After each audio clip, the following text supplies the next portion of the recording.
ikaze kuri YouTube channel ya Shane Fab Official. Kumwe nanjye Registered Midwife Fabrice Iradukunda, the God of Women, Save Madam Child, Lady of Nonotondi Maternal Death in Rwanda, Family Planning Counselor, Premarital Counselor, Primary Age Counselor, together again from evidence to realities. Umugore n'umwana imbere cyane. Bahaye ikaze kuri YouTube channel yanjye ya Shane Fab Official, nk'ibisanzwe mu kiganiro The Midwife Skills, aho dukunda kuganira byinshi byihariye cyane cyane ku buzima bw'umubyeyi ndetse n'imyororokere y'ubuzima.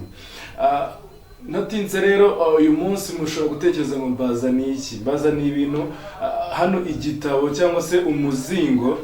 Uyu mushinga rero w'igitabo kinini cy'urugendo rw'iminsi 60 cyangwa se The God of Women.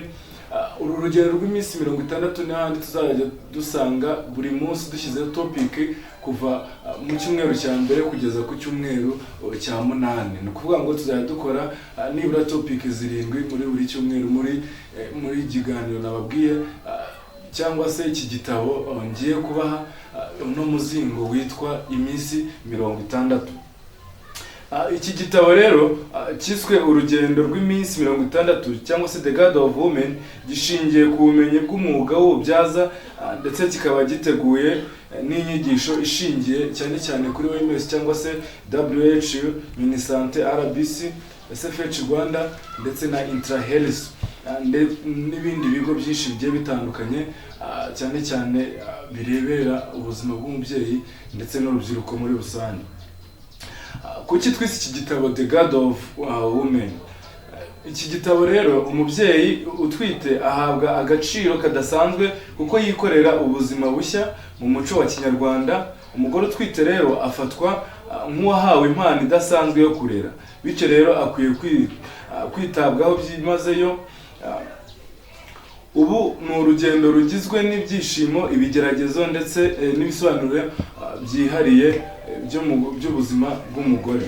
Iki gitabo kandi kizatambuka mu minsi 60 buri munsi tuganira ku nsanganyamatsiko itandukanye ikizabafasha. Ababyeyi rero bateganya cyangwa se bategereje kwibaruka, urubyiruko rukeneye kumenya uko umubiri wabo ukora, abaganga, abaforomo n'ababyaza bashaka kwiyungura ubumenyi, ndetse n'umuntu wese ushishikarijwe no kumenya ibijyanye n'ubuzima bw'umubyeyi ndetse n'umwana. Iki gitabo rero kigabanyijemo ibyumweru 8 nk'uko nabibabwiye. Buri cyumweru gifite insanganyamatsiko zigendanye. Ni ukuvuga ngo icyumweru cya mbere tuzareba gutegura umubyeyi n'urugendo rw'inda muri rusange.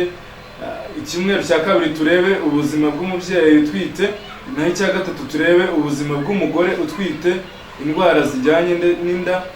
Icyumweru cya kane turebe ubuzima bw'umugore n'impinduka mu mubiri we, naho icyumweru cya gatanu turebe imikurire y'umwana no kwita ku buzima bwe.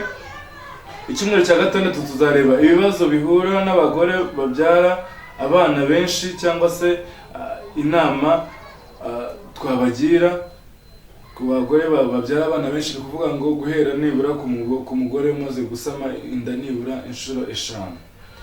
Icyumweru cya 8 tuzareba impinduka ku bagore batuze cyangwa se hanyuma tunarebe inama ku babyeyi. Ubundi turebe icyifuzo cya nyuma.